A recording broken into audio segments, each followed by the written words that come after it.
Howdy. Welcome.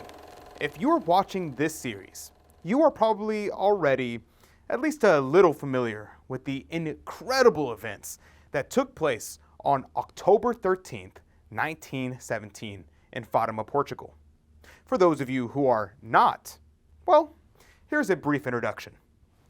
At noon on October 13th, 1917, a crowd of between 40 and 100,000 people, including the three Fatima Seers, Lucia dos Santos, Francisco Marto, and Jacinta Marto. They witnessed an event so shocking, news of it spread across the world.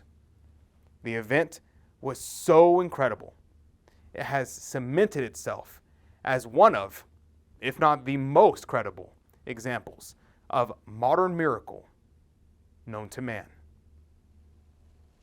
These witnesses gathered in a large, rain-soaked field saw the noonday sun roll from left to right, dancing out of its predictable orbit, then drew close to the crowd, stopping above a small tree in the middle of the field.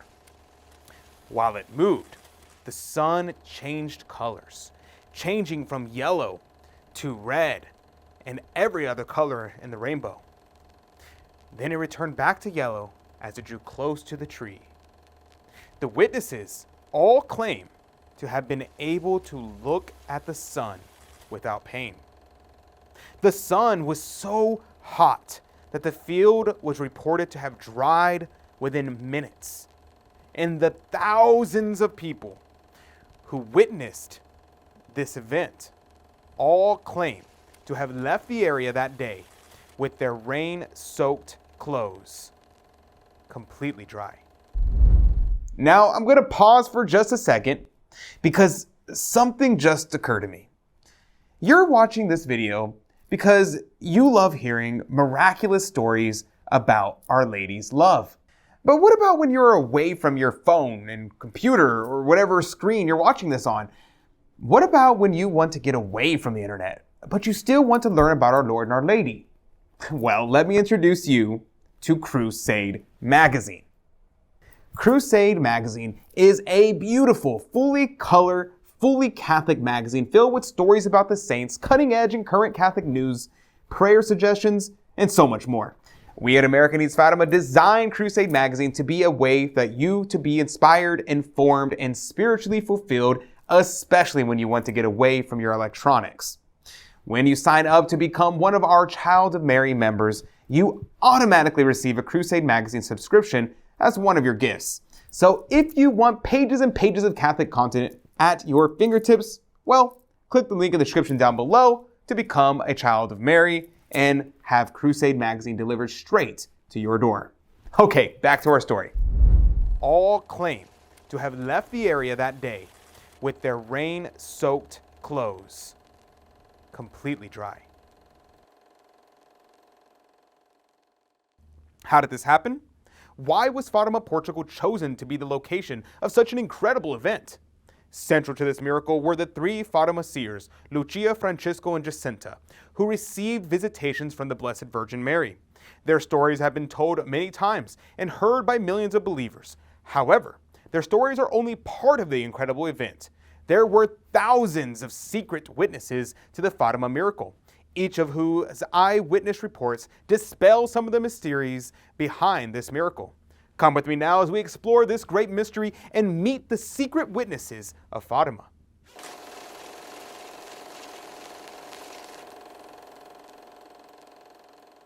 This is Dominic Reyes, an American citizen from Holyoke, Massachusetts, who was living with his father and mother near Porto, Portugal at the time of the miracle. Porto, Portugal was the second largest city in Portugal at the time, and one of the Iberian Peninsula's major urban areas. Many of the households of witnesses to the October 13th miracle lived in or around Porto and made the over 100-mile journey from Porto to Fatima to witness the event. Many of the witnesses to the miracle experienced the event from over 600 miles away, and we'll explore what they saw later in the series. For now, one of these things that makes Dominic's testimony so compelling is that he was less than half a mile away from the sun as it danced through the sky and eventually settled on the tree in the middle of the field. Dominic was interviewed on television in the early 1960s by the author of the book, John Haffert, that much of this series is based on. And then the sun started to roll like dancing from one place to another place. And we see the sun come towards where the shield and where the tree. What follows is an exact transcript of this interview. Did you hear that a miracle was predicted to take place at Fatima? My father heard of it first. It was in papers all over the country. How far from Fatima do you live, Dominic? I lived at that time near Porto, over 100 miles away. Were there very many people interested? Yes. Suppose I explain from the beginning. I was 17 in May when it all began. Then in October on the 11th, 1917, my father said to my mother, "We're going to Fatima. We're going to see what happens." Lots of people thought it was a lie. The government didn't believe it either. But lots of people, like my father and mother, were all sensible in religion. My father said, "We're going up." On the 12th, we left at 9 o'clock.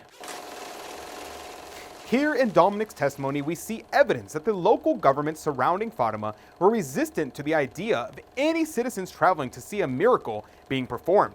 In 1910, Portugal was swept with a revolution that placed an atheistic, communistic form of government in control of Portugal. By 1919, when the miracle of the sun happened, this government had ruled for 7 years and taught that religion was the opiate of the masses. It was terrified of the threat that a unified Catholic Portugal posed to their rule. Were there many people from your area that went to Fatima? Yes, the train was full. Was the prediction of this miracle announced in the church? The church said nothing at all. They were against it. If any priest said anything about Fatima, even maybe something would happen to him. Some churches in the area of Fatima were marred, stones thrown, anything to break down the coming of the people. When did you finally get to the Cova? We got there around noontime, between 11:30 to around noontime. When we finally got there were soldiers. Everywhere we saw animals, trees, bushes. Very rough. And this National Guard, what we would call weekend soldiers, tried to stop us from going down into the Cova. The Cova that Dominic is talking about is the Cova da Iria. Today it is a site of the sanctuary of Our Lady of Fatima, but in 1917 it was the rain-soaked field that served as a stage of Our Lady's Miracle of the Sun. In this diagram you can see the spot of the apparition and the tree under which the three seers stood. Using the testimony from our secret witnesses, we know exactly where many of them stood as they witnessed the miracle. This is where Dominic stood next to his family in the Cova. The crowd was too great for the soldiers to hold? The crowd was breaking in one corner. When the soldiers moved to protect that corner, another corner broke out. First thing you know, everybody got through. Did the soldiers finally give up? What happened because they couldn't control the crowd. So, you finally got down into the Cova with the crowd. And where did you go? We got close to the tree where the children were. The three children we had heard about were already there. These three children Dominic is mentioning were the three Fatima Seers, Lucia dos Santos, Francisca, and Jacinta Marto. They had witnessed several miracles and visitations from heaven before this day in October 1917, and word of them has started to spread across Portugal, drawing the enormous crowds that joined Dominic in the Cova on October 13th. On this side was a big tree, and the little small trees around, and the children were there, and now it was raining harder. There was a good 3 inches of water where I stood, and mud on the ground. 3 inches of water on the ground? Yes, 3 inches of water on the ground. I was soaking wet. Then, around noontime, the sun started breaking. We could see the sun. Now, it was raining, just like you open a faucet at your house. Rain. And then suddenly the rain stopped. The sun started to roll from one place to another place and changed to blue, yellow, all colors. We see the sun come toward the children, toward the tree. Everybody was hollering out. Some started to confess their sins. Even my mother grabbed me to her and started to cry, saying, "It is the end of the world."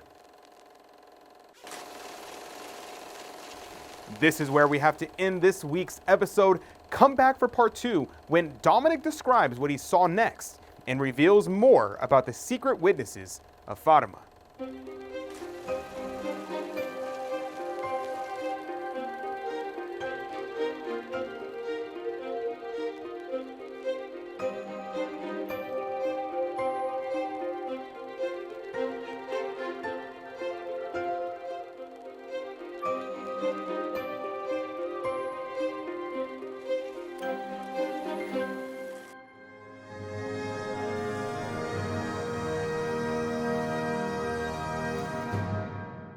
Thanks for watching. To save souls, there needs to be more Fatima-focused content on YouTube.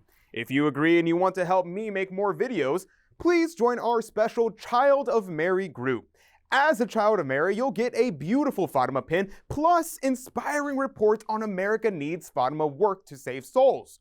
Click the link in the description below to learn more and become a Child of Mary. God love you.